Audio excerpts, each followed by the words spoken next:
Namaste everyone. Namaste Divansh. So today I'll be talking about the life cycle of a star.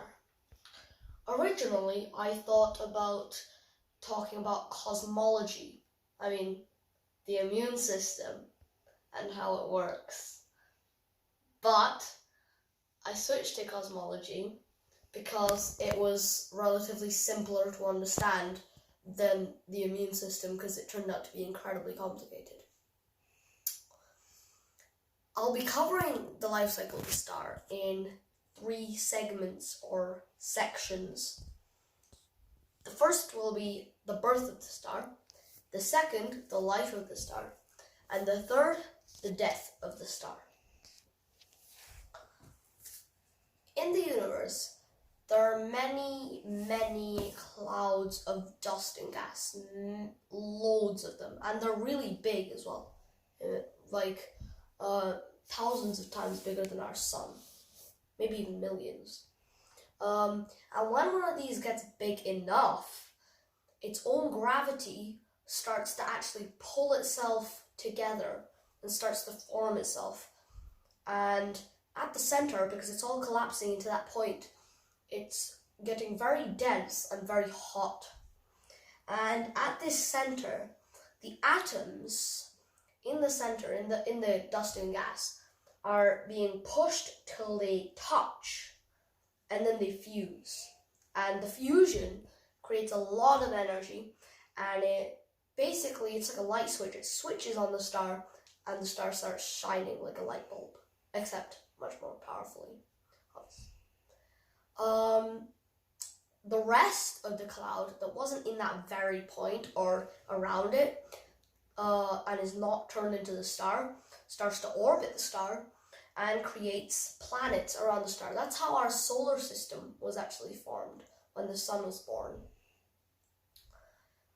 Inside a newborn star, the immense gravity, because the star is heavy, pushes itself together.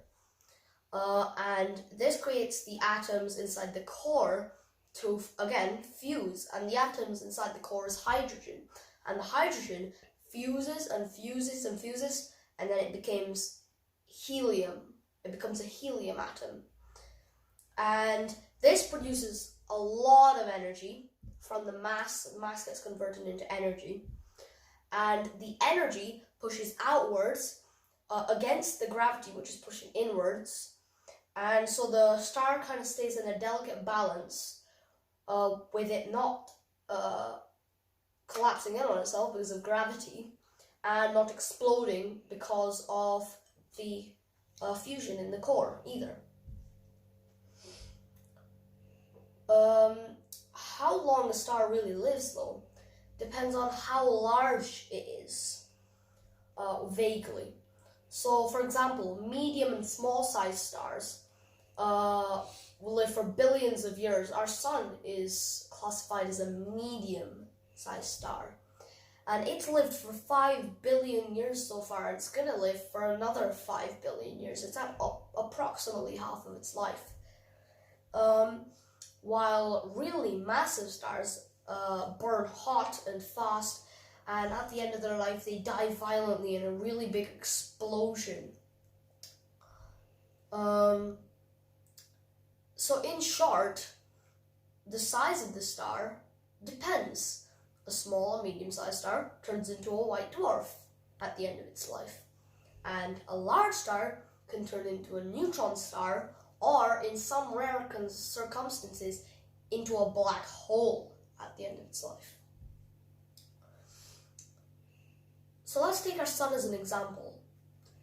Imagine the sun as a giant pressure cooker that fuses hydrogen into helium in its core, as I said before. And also, the energy pushes outward against gravity and balances the star. But when the sun is old, the hydrogen inside the core starts to run out because it's all fused into helium. So then the sun's energy starts to fuse helium into heavier elements. And as it does so, because of that strain, it sheds away all its outer layers.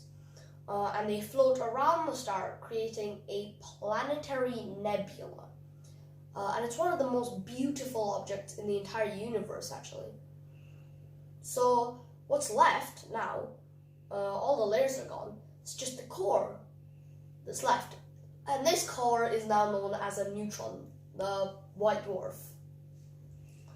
Now, although a white dwarf is about 1 million times smaller than our sun, considering the fact that the sun will turn into a white dwarf, it's about half the mass of the sun, which means it's incredibly dense. For example, 1 teaspoon of white dwarf weighs about the same as a whole car here on Earth. So incredibly dense. However, when a star is much bigger, unlike our sun, very big, something different happens when the hydrogen starts to run out when it's old. When the hydrogen runs out, fusion temporarily just stops. Temporarily though. And gravity wins because there's no fusion pushing outwards, but there's all pushing inwards by gravity. So gravity wins and pushes the star in, and the core gets really dense and really hot.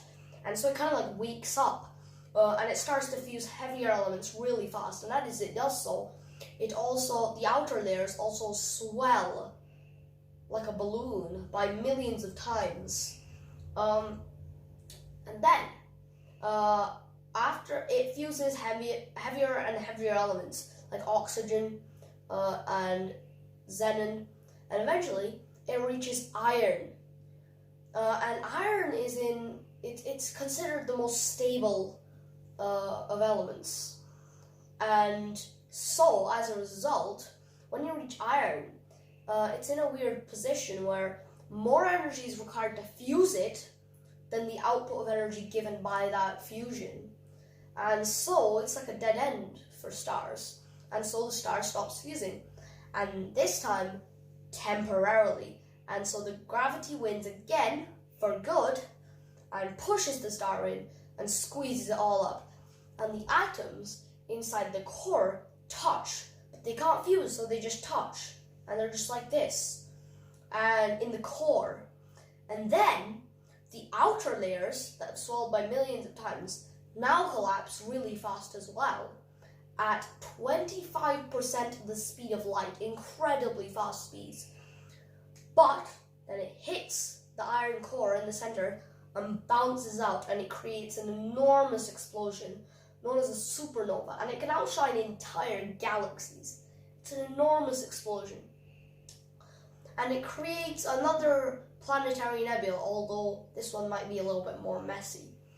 And now, as before, all that's left is the iron core made out of atoms that are just touching. And so, this is now known as a neutron star. So a neutron star is about the size of a city, about just a couple of kilometers in diameter, a small city. But it has the mass of many times of our sun, so it's incredibly dense, many times denser than white dwarfs even. So for example, remember when we said that a teaspoon of white dwarf weighs the same as a car? A teaspoon of neutron star weighs the same as Mount Everest, so it's much, much denser. However, if the star, before the supernova happens and before all of that happens, if the star's mass, as it was when it was living, is more than the Chandrasekhar limit, more about that later, it's 1.4 solar masses, in case you wanted to know, 1.4 times the mass of the sun. But if it's bigger than the Chandrasekhar limit, then when it dies, the gravity of it will be so massive that when it collapses, it will collapse smaller than its Schwarzschild radius. More about that later as well. And when it does so, it will inevitably become a black hole.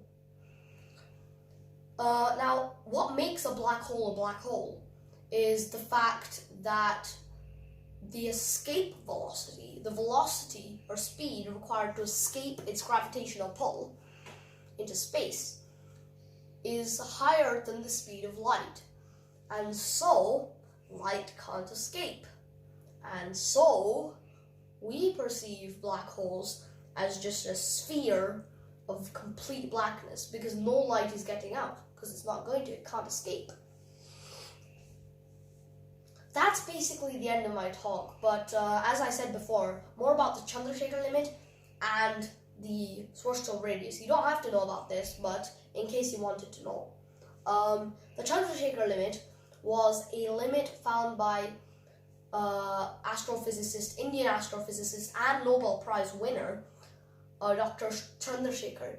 And he calculated this limit as being the limit at which a star has to be greater for it to turn into a black hole when it dies. And the celestial radius is a radius to which an object must be squeezed with all of the mass still there. So it must be compressed with all of the mass. No mass must go away. It must be compressed smaller than that radius of it for it to become a black hole. And in case you were wondering, just a bit of a fun fact really, the sun's celestial radius is about the size of London, 50 kilometers, and the celestial radius of the Earth is 8 centimeters, approximately the size of a marble or a peanut if you wish. And finally, just to clear a misconception, black holes are not vacuum cleaners. They don't just suck things in.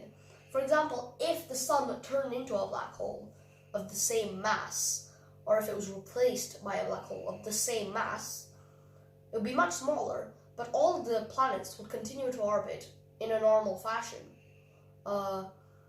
Except, of course, we would all freeze to death because there was no sunlight. Any questions? Because that was the end of my talk. Thanks for listening. And if you have any questions, just ask me.